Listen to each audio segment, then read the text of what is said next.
Ini ya teman-teman bagian penting dari video saya sebelum kita mencairkan dana kita ke calon nasabah. Jadi video ini jangan sampai dilewatkan. Sebelum teman-teman paham betul untuk mengisi dari kolom angsuran ini kan kartu tagihan. Jadi sebelum teman-teman untuk memahami betul mengisi dari kolom-kolom angsuran ini, teman-teman harus menonton video yang di atas ini. Tapi tunggu dulu nih, selesaikan dulu video ini, baru ditonton yang di atas ini. Karena dua video ini kawan merupakan video yang sangat tidak bisa terpisahkan. Jadi jangan sampai dua video ini terlewatkan begitu saja. Oke, kita langsung saja ke pembahasan yang inti. Ini teman-teman, cara pengisiannya ini sangatlah mudah. Intinya ini kawan, ini harus diisi sesuai dengan nama KTP. Untuk bagian atas ini kawan, di atas ini kan ada tuh bunyi dari perjanjian ya. Tetapi ini kawan tidak usah saya panjang lebarkan di sini kawan-kawan. Ya, isi dari perjanjian ini ya. Karena isi dari perjanjian ini kawan, ini hanya bagian kecilnya saja. Isi perjanjian ini tidaklah kuat. Tetapi untuk merintis usaha kawan, karena kita ini masih memberikan pinjaman yang masih sedikit, yang maksimal 300.000. Jadi untuk perjanjian ini sangatlah kuat, saya rasa sudah cukup. Untuk perjanjian memang teman-teman, apabila kita ini istilahnya sudah mampu meminjamkan pinjaman-pinjaman yang besar, misalnya sudah 1 juta, 2 juta, dan 3 juta, sebenarnya itu masih ada. Kalau tidak salah, lembaran dari perjanjian tersebut ada 9 lembar ya. Kapan-kapan saya akan membahas itu. Saya akan bagikan terhadap teman-teman semua dari perjanjian itu. Tapi saya rasa yang ini dulu cukup ya, yang ada di kartu dulu ini. Karena kita ini baru merintis dan baru mulailah. Jadi untuk isi perjanjian ini yang ada di kartu cukuplah dulu. Makanya ikuti saja channel saya ini biar nantinya setelah saya bagikan perjanjian ini ya, yang ada 9 lembar ini, biar nantinya teman-teman tidak ketinggalan videonya. Jadi seperti tadi ya kawan, bahwa pengisian dari kolom-kolom ini harus sesuai dengan nama yang ada di KTP. Nama yang sesuai dengan orang yang meminjam tersebut. Oke, coba saya perhatikan nih. Misalnya, nama peminjamnya yang ada di KTP saya nih misalnya, Dwi Masamba. Jadi teman-teman tinggal tulis saja di sini, Dwi Masamba. Dan teman-teman harus menyesuaikan dengan data-data yang ada di KTP agar perjanjian ini, kartu tagihan ini itu dia lebih kuat. Kalau misalnya data-data memang yang ada di KTP. Nah, kemudian lanjut untuk nama alias atau misalnya ini nama panggilan. Peminjam tersebut misalnya mempunyai nama yang lain, boleh tulis di sini ya di kolom yang kedua. Lalu kemudian untuk penanggung jawab. Nah, sementara penanggung jawab ini kawan, kalau misalnya istrinya yang meminjam dan yang mau bertanggung jawab suaminya, boleh tulis di sini. Atau misalnya adalah saudaranya yang ingin bertanggung jawab, boleh tulis di sini.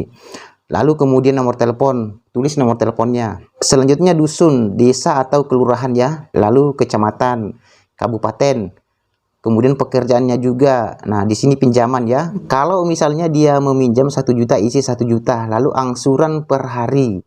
Oke ya, angsuran per hari di sini ya. Kemudian tanggal pencairan. Kalau misalnya ini kawan dia meminjam di tanggal 1. Jadi tulis di sini tanggal 1 misalnya bulan 2 2004. Oke. Lalu jatuh tempo. Nah, jadi istilahnya seperti ini kawan. Kalau misalnya dia meminjam di tanggal 1 bulan 2 2004 nih. Jadi jatuh temponya itu berarti dia tanggal 1 bulan 3 2004. Karena di sini jangka waktunya kawan kan itu 1 bulan dan ini angsuran per hari. Jelas ya? Nah, kemudian yang ini kawan angsuran per hari nih. Jadi angsuran per hari ini bagaimana kita mengetahui angsuran per harinya dari calon nasabah tersebut? Itu sangat gampang ya.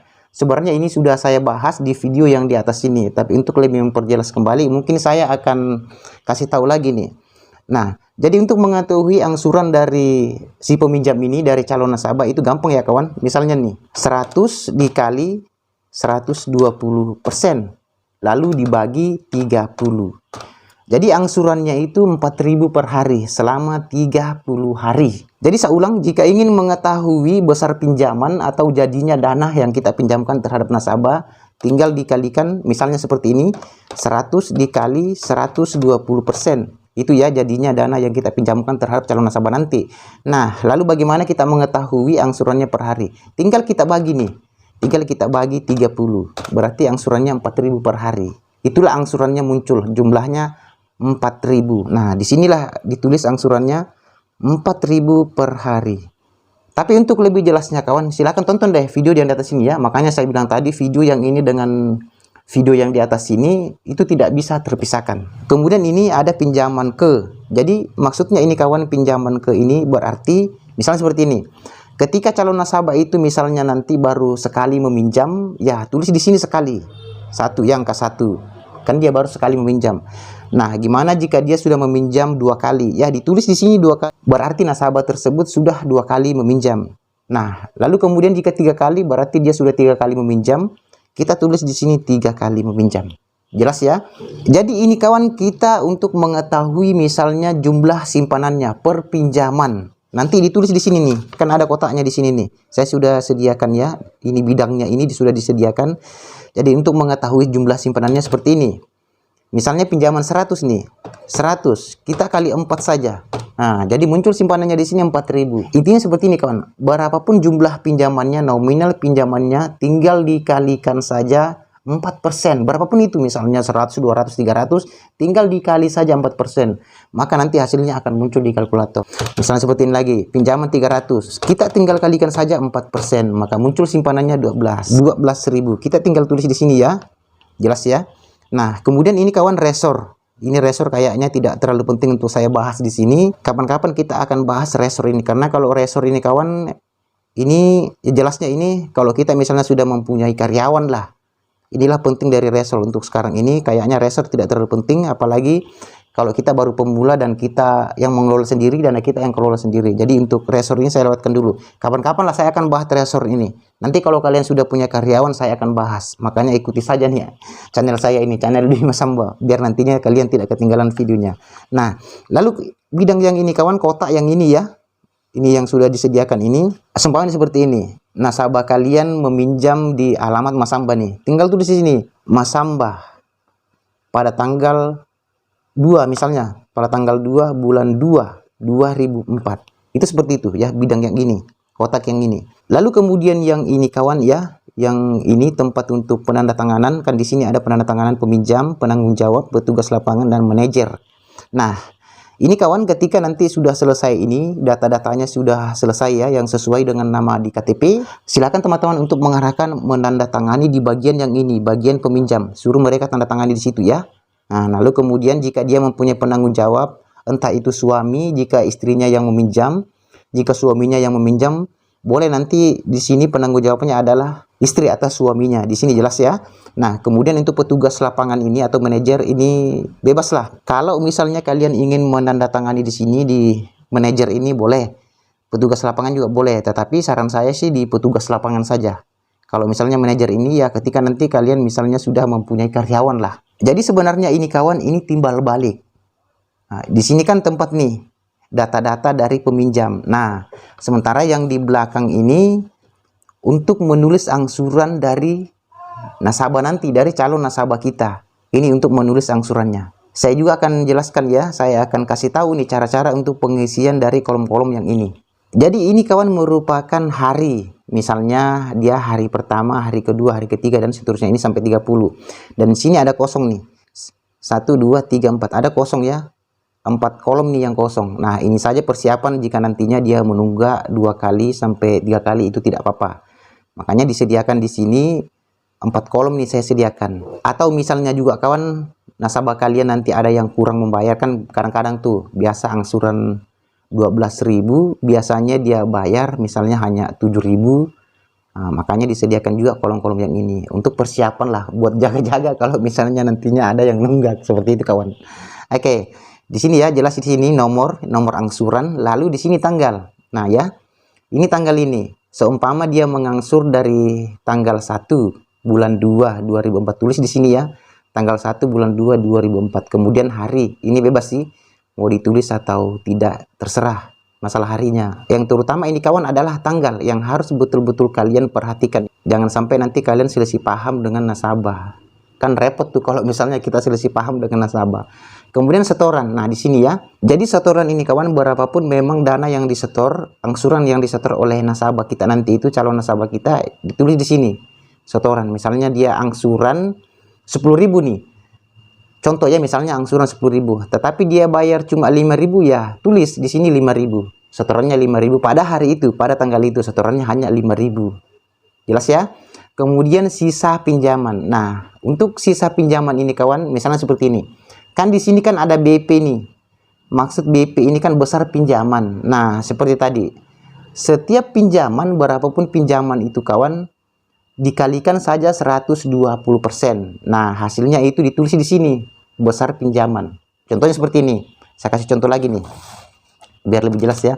Misalnya pinjaman 100 nih. 100 dikali 120%. Nah, jadinya kan 120 tuh. Nah, maka kita tulis di sini BP 120.000. Ini sebenarnya tempat untuk menulis besar pinjaman. Artinya ini kawan-kawan keuntungan dana yang kita carikan per nasabah. Nah, lalu bagaimana lagi untuk cara mengisi dari sisa pinjaman ini? Jadi untuk cara mengisi dari sisa pinjaman ini kawan itu gampang juga nih. Misalnya ini kan 120 nih besar pinjaman. Seumpama dia angsur di sini tanggal 1 dia angsur 10.000 ya. Ini sebagai contoh saja ya. Dia angsur 10.000 di tanggal 1 misalnya hari Senin. Oke. Kemudian yang ini kan besar pinjaman, ini baru pertama kali mengangsur. Dia angsur 10.000. Ini besar pinjaman 120. Lalu kemudian berarti sisanya di sini sisa pinjaman ini kan 120. Lalu kita kurangi saja dari 10.000. Berarti yang sisanya sisa pinjamannya ini dari nasabah kita berarti tersisa 110. Jadi seperti itu saja kawan. Besoknya lagi seumpama dia membayar tanggal 2 nih, tanggal 2 misalnya hari Selasa dia membayar 10.000 lagi. Nah, berarti sisanya tinggal 100.000. Nah, besoknya lagi membayar, tulis lagi misalnya 10.000, berarti tersisa 90.000. Seperti itu saja itu sisa pinjaman. Sampai 30 hari tuh kawan, ya. Sampai 30 hari jelas, ya, sampai 30 hari. Kemudian di sini kawan, ini kan balikannya nih dari data-data tadi ya. Di sini juga kawan masih terdapat tanda tangan peminjam. Tempat tanda tangan peminjam di sini ya. Nah, jadi di sini kawan wajib lagi ditanda tangan ini untuk peminjamnya nanti. Jadi sebenarnya dia 2 kali itu bertanda tangan tuh peminjam. Kemudian untuk tempat angsuran di sini dia bertanda tangan. Kalau misalnya ada penanggung jawab, suruh juga bertanda tangan di sini. Jelas ya. Jadi sebenarnya dari satu kartu ini sebenarnya nasabah kita nanti itu 2 kali bertanda tangan biar pinjaman yang kita berikan itu kawan dia lebih kuat kalau dia tanda tangani semua. Ketika nanti kawan-kawan ini sudah di copy nih, sebenarnya ini dipisahkan ini. Jadi untuk cara pemisahannya itu kawan itu gampang ya, tinggal digunting saja. Saya coba praktekkan nih. Jadi seperti ini teman-teman, tinggal gunting saja kan di sini ada tuh ya. Jelas di sini garisnya ada tuh untuk tempat memisahkan dari kartu angsuran ini. Sebenarnya ini 3 lembar nih. Jadi untuk cara pemisahannya itu gampang, tinggal digunting saja. Teman-teman nanti tinggal gunting seperti ini. Setelah teman-teman selesai gunting hasilnya akan seperti ini. Nah, oke, jadi kan seperti ini dia. Ini untuk bagian depan tempat data-data dari nasabah. Nah, kemudian yang ini tempat untuk menulis angsurannya. Ini kebalikannya ya. Tempat untuk menulis angsuran. Nah, lalu kemudian ini kawan, kalau misalnya kalian nanti sudah meminjamkan, sudah resmi ya ditandatangani oleh nasabah, ini harus 2 ya. 1 untuk kalian dan 1 untuk nasabah. Misalnya seperti ini. 1 diberikan terhadap nasabah, 1 untuk kalian. Jadi setelah nanti teman-teman misalnya nih sudah mulai menagih, yang ditulis untuk nasabah ini yang dipegang nasabah harus sama dengan yang kalian pegang. Jelas ya, harus sama. Tidak boleh selisih-selisih. Meskipun memang 1 rupiah tidak boleh selisih dari pengisian yang ada di nasabah kita ini dengan yang kita pegang. Karena inilah kawan satu-satunya bukti pembayaran yang sah. Ketika nanti kalian sudah tanda tangani, sudah paraf. Kan jelas di sini ya. Di sini ada tempat kita nanti bertanda tangan. Di sini ya. Ini setelah semua ditulis angsurannya, lalu ditanda tangani. Kalian yang tanda tangani. Itu yang dipegang oleh nasabah kalian dan juga yang kalian pegang. Kalian tanda tangani. Seumpama yang dipegang nasabah ini sudah ditulis tanda tangani. Nah, kemudian yang kalian juga pegang habis ditulis ditanda tangani juga. Jadi itu sangat kuat. Artinya ini kawan, kalau misalnya ada selisih paham di kemudian hari itu gampang untuk mengetahuinya karena 1 dipegang dia dan 1 dipegang kita. Kalau memang misalnya nasabah tersebut mengisinya, ya secara otomatis kau akan ketahui karena jelas di sini kan ada kau punya tanda tangan. Jadi tidak bisa. Oke ya, sangat jelas ya kawan. Kemudian kawan ini dari kartu yang ini yang sudah saya sediakan di link deskripsi ya. Nanti teman-teman bisa download. Itu ada 2 ya. untuk tampilan depan dan tampilan belakang. Jadi dua nanti yang kalian bisa download. Di-download semuanya. Nah, setelah kalian sudah download, kalian tinggal bawa saja ke percetakan atau istilahnya di fotokopi. Nanti kalian bawa dan tunjukkan semua dari dua kartu ini ya, untuk tampilan depan dan tampilan belakang. Saya rasa untuk yang di percetakan ini sudah tahu untuk cara memfotokopinya, karena setahu saya sih setiap saya bawa di percetakan dulunya yang sudah ditahu meskipun tidak dikasih tahu. Tinggal saya bawa dua ini, tampilan depan dan tampilan belakang, mereka sudah tahu untuk cara mengopinya. Jadi teman-teman bawa saja. Jangan lupa ya kawan, ini di-download di link deskripsi, saya sudah siapkan linknya. Nanti kalian tinggal download saja. Bagi teman-teman ini yang belum mengetahui untuk cara-cara pengisian dari kartu ini yang tadi sudah saya kasih tahu, tetapi ada teman-teman, sebagian teman-teman yang memang belum mengetahui, yang belum paham, nanti boleh tulis di komentar ya. Saya akan coba bantu menjawabnya. Dan sebenarnya teman-teman untuk kartu tagihan yang ini ya, kartu tagihan yang ini sebenarnya ini belum final nih. Ini masih banyak. Ini hanya merupakan kartu tagihan. Tapi setelah teman-teman sudah mengetahui cara pengisiannya ini, silahkan jalan. Jangan ditunggu dulu. Silahkan jalan karena ini sudah sangat kuat untuk kita jadikan sebagai pegangan terhadap nasabah. Tetapi seperti tadi kawan, kalau ini hanya merupakan kartu untuk nasabah dan yang kita pegang, ini belum final lah. Itu istilahnya kawan, kita masih mempunyai buku. Yang saya katakan ini, yang saya bilang dengan buku besar, yang saya sebut dengan buku besar, itu masih ada. Nah ini, seperti ini contohnya ya. Seperti ini contohnya kawan. Ini masih ada berapa buku nih? 1, 2, 3, 4, 5, 6, 7, 8, 9, 10. Masih ada 11 buku. Tetapi untuk video-video berikutnya ini kawan, saya akan membahas ini satu-satu. Satu buku, satu yang akan saya buatkan videonya. Nah, seperti tadi. Jika sudah memahami dari pengisian dari kartu ini, kartu tagihan ini, silakan teman-teman jalan. Karena nanti kawan, sambil kalian jalan, ini akan saya terus buatkan videonya. Biar lebih mudah dipahami. Disinilah semua kawan kumpulan nasabah kita. Misalnya seperti ini, saya kasih contoh. Semisalnya kita pulang menagih.